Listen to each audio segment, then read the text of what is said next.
કે નહીં? ભક્તિ નહીં કરો તો સારું થશે નહીં. દુનિયાનું જ્ઞાન ભેગું કરશો ને દુનિયાનું જ્ઞાન લઈ લેશો, પણ જ્યાં સુધી તમારી ગુરુદેવીની ભક્તિ નહીં કરો, એના રાજી નહીં કરો, એનો રાજીપો નહીં હોય, ત્યાં સુધી તમે દુઃખી થશો ના થશો. આજે હું એમ કહું છું કે કોઈ આવ્યું 52 ગજની ધજા લઈને આયા માસ્તર, કેટલી 52 ગજની ધજા મારા માટે લઈને આયા. પણ હું એવું કહું છું એ કોઈ દાડો એવો ભાવ થયો કે આપણે ઘોડિયાને 52 ગજની ધજા લેવી પડે. હું મેળવીશ મને 52, 53, 54, 55 ની ધજા અમૃતની મેળવી નહીં જોઈતી. એ મારી ઘોડિયાનો નામ છે, હું રાજપુરની ઘોડિયા નહીં કે મારા ભક્તો યાદ કરે, મારા સોનાના દીવામાંથી નાની કડું ભર્યું અવતારમાં ફોટ પડા. ખૂબ રાજી, ખૂબ આશીર્વાદ આપું છું, ખૂબ રાજી, ખૂબ આશીર્વાદ આપું છું. પણ આ તો કળિયુગ છે, દરેકના 10 વિચાર આવશે, 10 પ્રશ્ન છે, એક જ જવાબ છે, તમે મારા, હું તમારી છું. બીજું આ કળિયુગ છે, મને ઓળખો તો ઓળખાય. બીજું કે યુગ જાય, જુગ જાય, મારી અમૃતની મેરડીનો વચન ના જાય. આજે મારા ભક્તો ઠેર ઠેર છે, અમૃતની મેરડીના ઠેર ઠેર છે ને. પણ મારી ઓળખાણ શું? મારી ઓળખાણ પહેલી પ્રથમ એ થાય, હું અમૃતની મેરડી છું. કોની મેરડી છું? જે જગ્યા ઉપર હું બેઠી હોય તો મારી બાજુમાં અમૃત હશે ના. કારણ કે હું તો એની છું ને. આજે કેટલાની થઈ ને? આજે હજારો કરોડો લાખો ના હૃદયમાં બેઠી છું. હજારો લાખો ના કરોડો મળવા આયા, હજારો લાખો ના કરોડો મળવા આવશે. મેં કીધું છે કે ખરા ખરીના ખેલમાં હું મેરડી ઉતરી છું. એક વખત મારા થઈ જાઓ અને દુનિયાનું સુખ જો તમને ના આલું તો મારું નામ મેરડી નહીં. ખાલી મેરડી ના કરશો, એવું ના વિચારશો કે અમૃતની મેરડી જબરી છે, અમૃતની મેરડી જેવું કોઈ નથી. મારે તો એવું કહેવાનું થાય કે પેલી હર્ષિત બેઠી ને કોઈલા ડુંગરમાં શેઠ જગડું સાનો વાણ તારનારી, પેલા રાજા વિક્રમ ને કે મળનારી, એનાથી મોટું આ કળિયુગમાં કોઈ નથી. આ કળિયુગમાં બે જ માતા હતી, પેલી કાળકા અને બીજી હર્ષિદાનો મેરડી છો. સતયુગમાં હતી કાળકા, સતયુગમાં હતી એને રૂપ લીધા કાળામાંથી કાળી, એટલે કે મહાકાળી. પણ ભક્તિ કરવી પડે ને, ભક્તિ કરવી પડશે. તમે વિચાર કરો, દરેક વિચાર કરો કે ભગવાન શ્રી કૃષ્ણ ભગવાન જેમને આરતી કરી એ માતાજી કેવા છે? વિચાર કર્યો? માસ્તર આવે છે કે તમે વિચાર કરો, જે નારાયણ છે કળિયુગમાં ભગવાન કૃષ્ણ છે. આ બાજુમાં શું આવ્યું? કૃષ્ણ ભગવાન આવ્યા. શું આવ્યું માસ્તર? મારા અહીંથી અડધો કલાકે 20 મિનિટે ડાકોર આવ્યું ને? આવ્યું કે નહીં? તો હર્ષિત ત્યાં જ જાય જ્યાં કૃષ્ણ હોય. આટલી સમજણ હોવી જોઈએ કે કૃષ્ણ ભગવાન જેને તમે નારાયણ કહો છો, વિષ્ણુ કહો છો ને, લોકો નાની નાની મૂર્તિ રાખે છે ને. એક સમય એવો હતો ને માસ્તર કે સ્વયં કૃષ્ણ ભગવાને કોઈલા ડુંગરની દેવીના 7 દિવસ સુધી સવારને સાંજ આરતી કરી સૌ મેળવી છો. સવારના સાંજ આરતી કરી હું મેળવી છું ત્યારે માતાજી આશીર્વાદ આપે જાઓ જય થાય તમારો જાઓ તમે જીતશો એવા માતાજી આશીર્વાદ આપું છું આજે એ મંદિર કોઈ જોવા વાળું નથી એવું મેળવી કોઈ જોવા વાળું નથી પણ માતાજીના મંદિર નહીં હોય તો માતાજી તો ભક્ત જોઈતા હતા આ દુનિયા पैसानी मास्टर ये पैसा है तो मोहब्बत नहीं है मोहब्बत है तो पैसा नहीं है આ શબ્દ છે ને હર્ષિદ માતાજીનો છે કે પૈસા છે તો માણસના પૈસા તો આયા ને પૈસા ના આયા ને પણ મંદિર ના બનાવીએ ક્યાં અને હવે પ્રેમ રહ્યો નથી બસ માતાજીના મંદિરે જાય માતાજી તમારું કામ કરતો અરે માસ રાશિ નથી આ છે કેટલું લેવા આવ્યા છો કે રૂપિયો 101 આરીસ ઉમેરડી છો આટલો વિશ્વાસ પડતો મેં કીધું કે દ્વારકા છે ને દ્વારકા ત્યાં કૃષ્ણ ભગવાનના દર્શન થાય છે પણ કોઈલા ડુંગરની હર્ષિદ માતાને બેહાડીને સ્વયં નારાયણે એના દર્શન કોઈ કરતો અરે કરવા તો છે પણ કરવા દેતા નથી કે નથી કરવા દેતા કે ના તો કોઈલા ડુંગરની હર્ષિદ ભવાની માતા માસ્ટર ગાદી હોય અને હું અમૃતની વસ્તીને એમ કહું છું કે જેટલી આપતી કરવી હોય એટલી કરી લેજો કોઈલા ડુંગર જઈ 2.5 વર્ષ પછી તમને આરતી કરવા કોઈ દેશે નહીં કરવા દે અને જે મંદિર છે એનાથી રૂડું મંદિર બના અલગ બના વિશાળ બના તો માનજો કે હું કોઈલા ડુંગરની ભગવતી હર્ષિદ ભવાની માતા ગાતી હતી ઘડી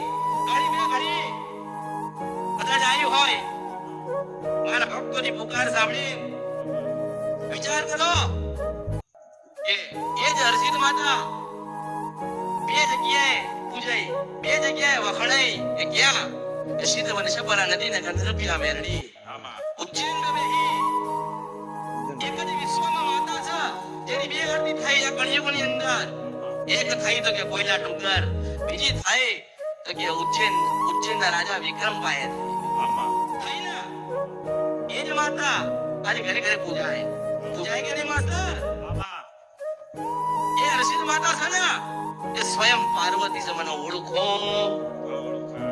શિવ અને શક્તિ બેને ભેગા કરો એટલે હર્ષિદી નામ પડ્યું શિવના શિવ શક્તિનું નામ લીધું એટલે હર્ષિદી કહેવાય અને હર કેતા મહાદેવ આવે છે હર કેતા ભોળાનાથ આવે છે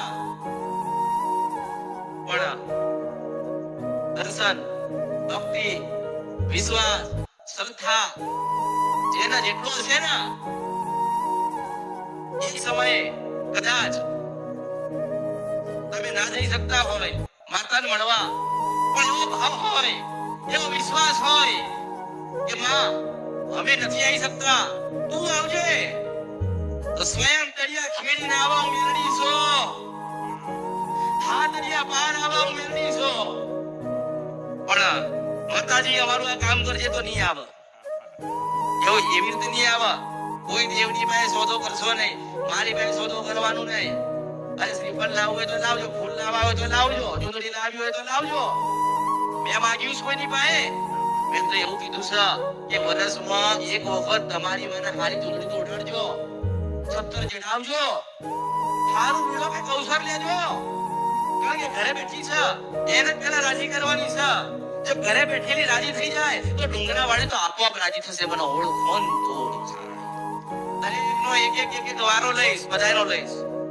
આજે બધાને કેવું લાગતું હોય કે માતાજી એ તો જઈએ છે પણ માતાજી બોલાવતા નથી તારો સમય થશે ને તારા આમાંથી બોલાવીશું મેળવીશું હું કોઈને મૂકવાની નથી અને હું કોઈને મૂકી છે નહીં કારણ કે તમે રવિવારે આયા છો ને તો તમારી કુળદેવીને જ મળવા આયા છો મને ઓળખો તો હું એકની નથી બની કોઈ કોઈ બ્રહ્માણી વાળા આયા ને તો કીધું કે મારી બ્રહ્માણી ના રામ છે કે કમળની ભેટ આપીને રાજી કરજો. ખોડિયાર વાળા આયા તો રાજપરા મોકલું છું. જેવા જેવા આયા ને, જેવા ભક્તો આયા ને એવી માં બની. કોઈ એકની ના બની, કોઈ એકની ના બની, કોઈની એકની બની જ નહીં. કોઈની એકને ખાઈ નથી અને કોઈ એકને ખાવાની નથી. કારણ કે ખૂણે ખાટકે મારા ભક્તો બેઠ્યા છે ને એ મારા ને હું એની છું.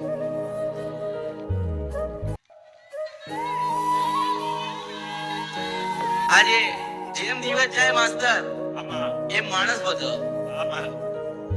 ને તમારી વ્યવસ્થા તમારે જાતે જ કરવાની છે. તમને કોઈ કેવું ના જોઈએ કે આવી રીતે બેસો, આવું કરો. જો દરેક કહું છું, ધ્યાનપૂર્વક સાંભળજો.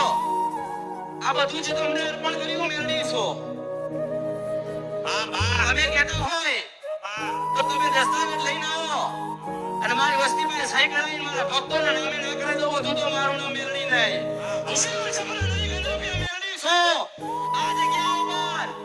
આ જગ્યા ઉપર જે મસ્જિદ માતાનું ઉચ્ચેન છે એવું મૂક્યા વગર જતી રહું તો મારું નામ મેળવી નહીં. મસ્જિદ માતાના બે સ્તંભ છે એમાં મારી હામું કોઈ આડું નહીં, મૂકું નહીં, દીવા ના થાય તો કયું મારું નામ મેળવી નહીં. આ મારું નથી. અહીંયા એક ફૂલ, અહીંયા ફૂલ પડ્યું છે ને એ તમારું છે, મારું નથી. મારા ત્યાં આવો ને તો અવશ્ય પ્રસાદ લેજો. વેઠવાનું તો મારે છે ને, કમાવા તો મારે દેવાનું છે ને. પણ મારો એક દીકરો, મારી એક દીકરી ભૂખું ના રહેવું જોઈએ એવું મેળવી છો. પણ એટલું જ યાદ રાખજો, તમે ફક્ત અમૃતની મેળવીને મળવા નથી આયા, તમે તમારી ખોડિયાલને મળવા આયા છો. તમે તમારી ચાઉંડને મળવા આયા છો. તમે તમારી પુટ બલાડાના વેચરાને મળવા આયા છો. તમે તમારી સતીને મળવા આયા છો. તમે તમારી બ્રહ્માણીને મળવા આયા છો. તમે તમારી બહુચરને મળવા આયા છો. તમે તમારી જ માને મળવા આયા છો. એટલે તમે દુખી છો ને, જે આવશે એ દુખી હશે, જે આવતા હશે એ દુખી હશે. પણ ધીરજ રાખજો. એવું મનમાં રાખજો કે મારી બાજુમાં જે માણસ બેઠ્યો છે એ બહુ દુખી છે. તો પટેલ હું તો એવું કહું છું કે એવી અરજી કરજો કે હે માતાજી, અમે તો આવીએ છીએ, તમારા દર્શન કરીએ છીએ, પણ માતાજી આ બહુ દુખી છે, જરા એનું સામું જોજો. અને મારો એક ભક્ત એક વખત કે 101 વખત હારું ના કરવા જાઉં તો મારું નામ મેળવી નહીં. તમે તમારા માટે ભક્તિ કરો છો, વાત બરાબર છે, કરજો.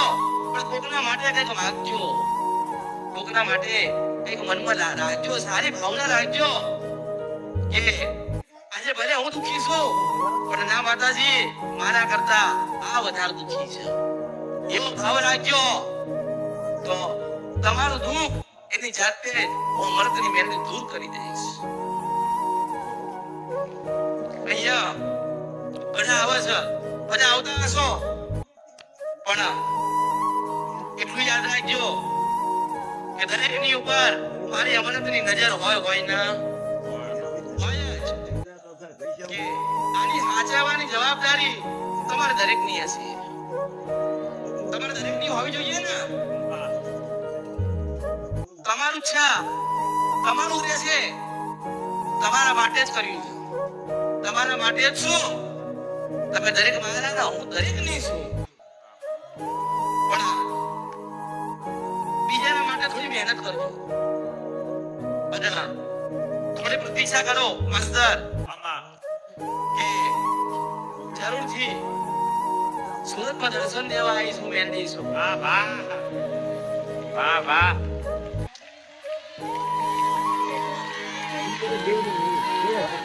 કારણ કે હું સુરતની નથી, સુરત મારું છે, મેરડી છો.